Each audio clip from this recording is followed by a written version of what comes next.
Hi everyone, how are you? My name is still Mehmet Kara, and today I'm gonna talk about the 5 financial books for financial education and financial freedom. I will give 5 takeaways from each of those books, so stay till the end of this video to see which one is the top one.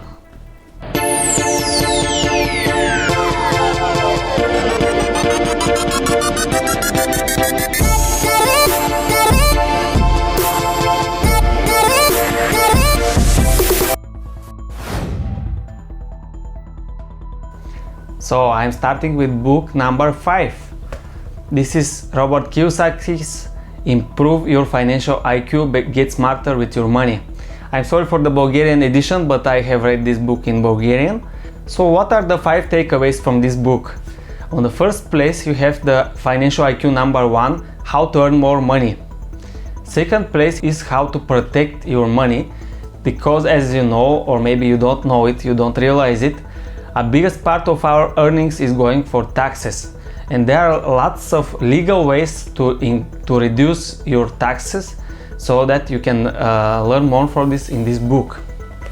The financial IQ number 3 is how to budget your money, because if you don't invest your money and spend all of your earnings, it doesn't matter how much you earn, you'll be always a poor person. On the 4th place, you have the financial IQ of leverage your money, because the rich people always lever their money so that you can earn much more with your investings.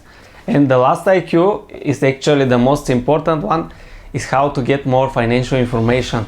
This is also why this channel is all about, to improve your financial information. So you can subscribe to the channel and like my video to support it and stay updated with all of my videos. I'm moving on to book number 4. This is the ABCs of Real Estate Investing. Again, this is the Bulgarian edition of the book. It's written by Ken McElroy, who is also a financial advisor at the Rich Dad Poor Dad Association of Robert Kiyosaki. What I like about this book is that it's very concrete, and it will give you the basics of real estate investing. After reading this book, you will be able to find the best deals and to find the people you need to start investing in real estate. You will find a lot of myths that you are taught to believe, and I believe this book will change your way of looking into real estate. But let's have the takeaways from the author himself, Ken McElroy. The number one thing that I want you to know is that what you're trying to look for is a large gap between the rent and the mortgage, okay? We know the mortgage is $499 and we know the rent is $1,200. Obviously, you have to verify both of those. But this is a very good start. The difference between $499 and $1,200 is $700. So you have a $700 window to work with. That is potential cash flow. Now, it's not going to all be cash flow because there are expenses. We're going to go into that next. So the first thing you want to do is you want to make an offer. The first thing we do is we make an offer for $110K, and then we find the money. You need to learn on what a good deal is. And that's the number one thing. And then once you learn what a good deal is, then you actually raise the money to buy it if you don't have it. I think we should probably start from the assumption that most people don't have much at all. And so this real estate education platform is for everyone. It's for everyone to understand that you don't actually need money to invest in real estate. You just need to understand it. You need to learn it, and you need to have some good education around how it works and how the cash flow works, etc. Book number 3 in my list is Tony Robbins' 7 Steps to Financial Freedom. Tony Robbins is a person who has changed the lives of millions of people, and this book will change also your way of looking into finance. It will reveal also a lot of myths that we have been taught to. It will change your way at looking at mutual funds. Tony Robbins has done this book after interviews with a lot of financial experts, so you'll be able to get all of the knowledge that he has collected in just one book. I'm moving on to the getaways from this book from the author himself.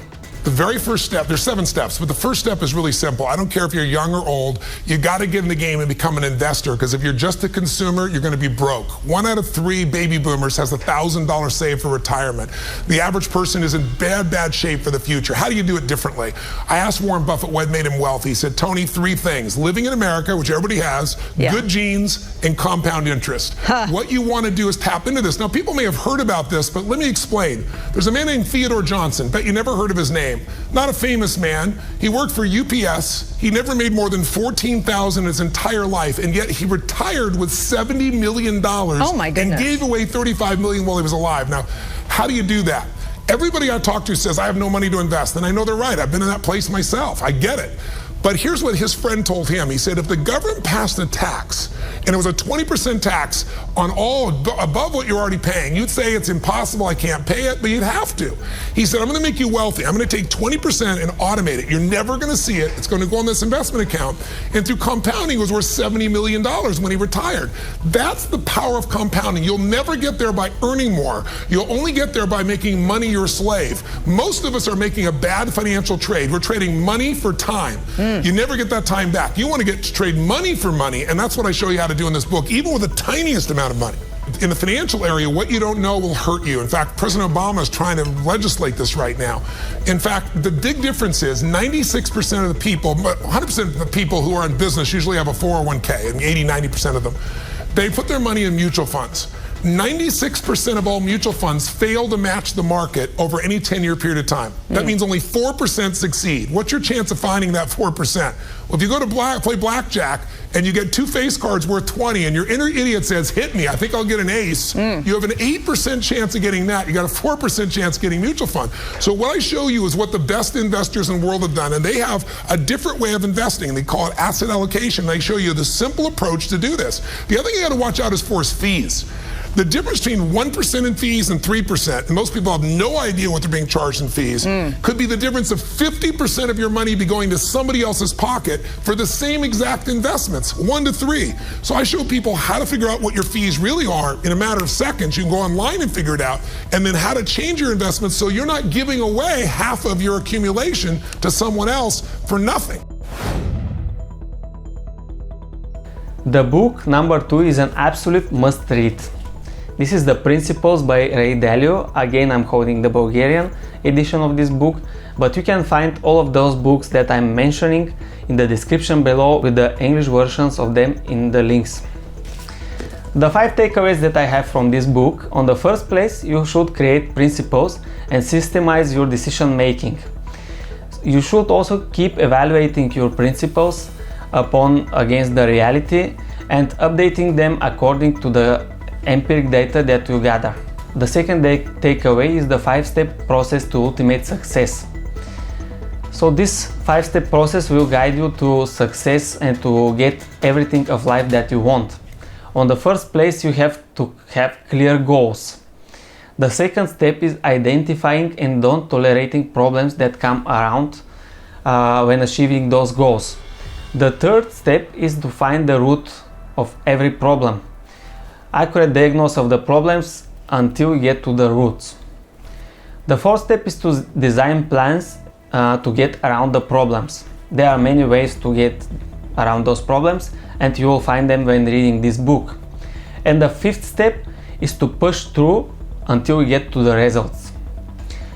The third takeaway that I have from this book is to be really open-minded, because all of the persons in history which are very successful in what they do have been always open-minded. And the fourth takeaway is how to handle your weaknesses. There are again a lot of ways to handling your weaknesses, but you can find all of them in this book. And the fifth and last takeaway is to learn how to synthesize well. Synthesis is the way of converting a lot of data into an accurate picture of the reality. On the first place, the book number 1 is Rich Dad, Poor Dad by Robert Kiyosaki. There are a lot of things that you can learn from this book, and it's the most essential book when starting your journey to financial freedom. It changed radically the way of thinking of myself, so this is why I have put this book on the first place. What are the most important takeaways from this book? On the first place is that if you live from paycheck to paycheck, you will be always a poor person. And on the second place, you should start paying yourself first. Let us have the thoughts from the author himself, Robert T. Kiyosaki. Hello, this is Robert Kiyosaki, and I'm really excited about the 20th anniversary from the first publication of Rich Dad, Poor Dad. So the best thing about my life right now is everywhere I go in the world, a person comes up to me and says, I want to thank you. Rich Dad, Poor Dad changed my life. I had nothing. I was absolutely broke. So I read Rich Dad, Poor Dad. What did that first chapter say? The rich don't work for money. I get it. I get it. I don't work for money. I create When it. people come up to me and say, the book changed my life, nothing makes me happy. I have over 2,000 doors now across the United States. It works. I'm done. I'm free. I'm out. Reading Rich Dad, Poor Dad, though, I realized that there was another way and actually achieved financial freedom within 3 years. On the next place, the most important takeaway from this book is the cash flow from the rich people and the cash flow from the middle class and from the poor people. What you will see is that the rich people have always multiple streams of income, and you should be aiming to this as well. Having passive income is the most important thing that you should be thinking about when investing. Also, you have the quadrants, which are a very essential part of the Robert Kiyosaki's theory. You should find where you are right now in the quadrant. Are you an employed person?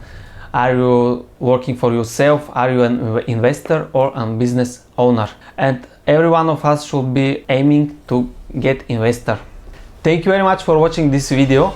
Once again, like my video, comment below to let me your thoughts about those books. Have you read them before?